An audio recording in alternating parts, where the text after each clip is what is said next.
बिना किसी मोहल्ले वाले को संज्ञान में लिए बेदर्दी से जो आदमकद पेड़ों की हत्या की गई है वो सरासर गलत है, उचित नहीं है, क्योंकि इन पेड़ों को बचाया जा सकता था। ये हमारे बुजुर्गों ने, हमारे पूर्वजों ने लगाया था। आज देख रहे हो कि गर्मी कितने आसमान पे पहुंच गई है, चरम सीमा पे पहुंची है। तो ये जो पेड़ थे हमारे बुजुर्गों ने लगाया था हमारे लिए। तो ये आप मेरे राइट साइड देख रहे होंगे, काफी पुराना पीपल का पेड़ है। इसको इन लोगों ने बेदर्दी से हत्या कर दी, काट दी गई। इसको चाहते तो बचाया जा सकता था और उसके पेड़ की उस तरफ से नाली का निर्माण किया जा सकता था। इसको सेंटर डिवाइडर पे लिया जा सकता था, लेकिन इन लोगों ने ये उचित नहीं समझा, अपनी मनमानी किए, चाहे शासन निगम हो या वार्ड पार्षद के द्वारा हो। पार्षद का नाम पार्षद मनोज वर्मा है ना। और ये नाली जैसे बनाए निगम ने, मेरी समझ से परे है, मोहल्ले वाले के भी समझ से परे, आम जनता के। ये नाली हमेशा स्ट्रेट होती है, सीधी होती है। वो सीधी ना होके एक कार्यालय था बीजेपी कार्यालय पार्षद का, उसको बचाया गया। अगर ये किसी गरीब का झोपड़ा होता या घर होता तो शायद ये नहीं बच पाता। वो चाहे जितने भी चिल्ला लेता वो नहीं बच पाता। कार्यालय बचा, घर नहीं बचा क्या? उनका घर का मकान भी आता है, बहुत सारे मकाने आते हैं। इससे पहले भी नाली का निर्माण यहाँ पे हुआ था कई साल पहले। उस समय भी लोगों ने तोड़ने का प्रयास किया था, उस समय भी हम लोगों ने बचाया था उन चीजों को, कुछ गरीब लोगों की दुकानें। और आज जिस तरीके से ये जो बेतरतीब से निर्माण हो रहा है आप देख रहे हो, मैं समझ सकता हूँ जनता क्रोधित है, लेकिन वो हमें क्या करना है, कौन बोले पहले कौन बोले वाली मैटर है। क्योंकि हर एक सामाजिक कार्यकर्ता ही सब मैटर पे ही आज बोल सकता है।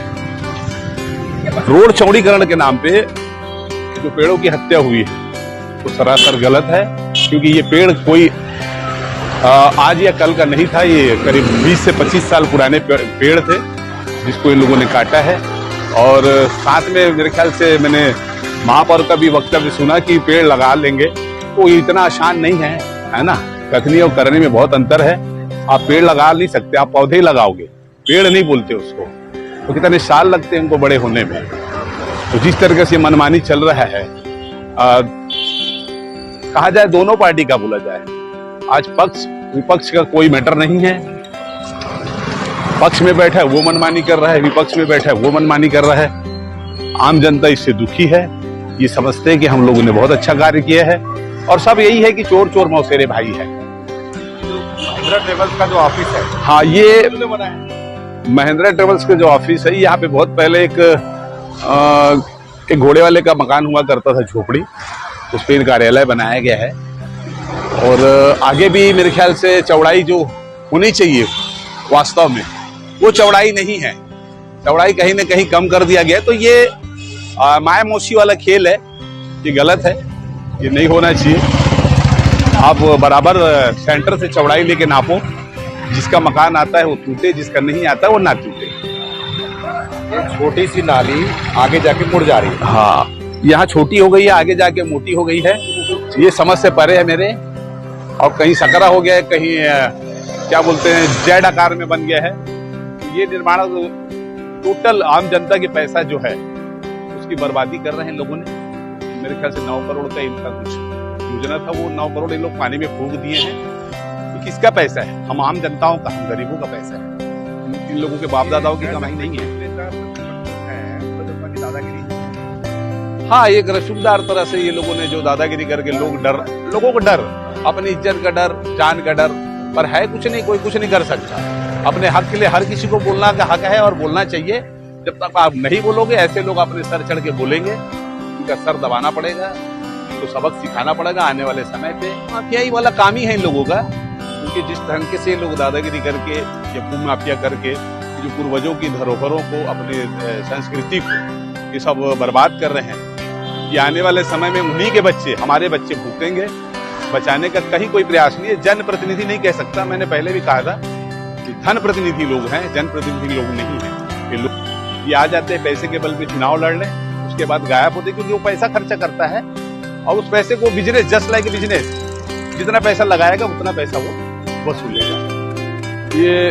ये हमारा भाई है जो जनहित के लिए दंडवत यात्रा किया था, तो उसको कोई फायदा नहीं, उसको मिलना नहीं। वो आम जनता के लिए अपने शरीर को कष्ट दिया है और तकलीफ दिया है। पर कहीं न कहीं उसको भगवान शक्ति दिया था, एक चेतना दी थी और उन्होंने वो जनहित के आवाज को पहुंचाने के लिए एक लड़ाई लड़ी थी। हम सब साथ में थे और हमेशा ये जनहित की मुद्दाएं उठाते रहते हैं, लड़ते रहते हैं। ऐसे लोगों की हमारे देश में, हमारे प्रदेश में, दुनिया में कमी है। ऐसे लोग आए, जागरूक हो और अपने हित की लड़ाई खुद लड़े और ना लड़ सके तो कम से कम जो लड़ रहे उसका साथ में खड़ा हो, हाथ पे हाथ। डबरी तालाब एक तालाब है, धरोहर है, उसको भी पाट कर बेचा जा रहा था और उसको अभी रोका गया है। पर कब तक? क्योंकि पाट यही के पार्षद महोदय पाट रहे थे, क्योंकि उन्हीं के संरक्षण में पाटा जा रहा था। और उसका जो और भी है उसके साथ में कई लोग, जिन लोगों ने पार्टनरशिप के तहत उसको पाट के बेचने का प्लान था और लोगों को ये बताया गया था कि यहाँ रोड बना रहे हैं। मतलब लोगों को भी झूठे आश्वासन देकर, झूठी बातें बोलकर, गुमराह करके इस टाइप के काम किया जा रहा था। दंडवत यात्रा भाटा गांव से नगर निगम तक, इसलिए की क्योंकि भाटा गांव क्षेत्र में डबरी तालाब आता है, पीपल के पेड़ कट रहे हैं, सड़क चौड़ीकरण हो रहा है, पर चौड़ीकरण में सम्मानीय मर्दों घर भी आ रहा है, बड़ी टूट रहा है, पर जो 50 साल 60 साल 100 साल पुराने पेड़ काटे जा रहे हैं। पीपल को हम पूजा करते, पूजनी मानते, आस्था का बड़ा केंद्र मानते, उसको काटे जाते।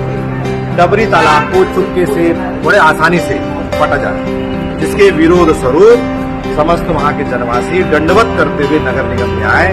कमिश्नर साहब से दूरभाष में बात हुई, सम्मान्य जो स्थानीय जो जिम्मेदार अधिकारी थे उन्होंने आश्वस्त किया डबरी तालाब नहीं बटेगा, जो पेड़ कटा है उस पे साथ में मिलकर उस पेड़ को बचाने का प्रयास करेंगे, सब उन्होंने आश्वस्त किया है ऐसा करके। और मनोज वर्मा जिस प्रकार से भू माफियागिरी वहां पे कर रहा है, रावघाटा मैदान में कब्जा कर रहा है, वो डबरी तालाब को जो पाट रहा है वहां पे मनोज वर्मा ही पाट रहा है, वहां पार्षद ही पाट रहा है। उसका विरोध रावघाटा संस्कृति करती है, करती है, करती है। जब तक पार्षद की गुंडागर्दी जब तक खत्म नहीं होगी तब तक कि हमारे आंदोलन के अनेक रूपों में हम करते रहेंगे। उस क्षेत्र के वेटलैंड को, उस क्षेत्र के पेड़ को, उस क्षेत्र के पर्यावरण को बचाने के लिए जो बनेगा हम करते रहेंगे।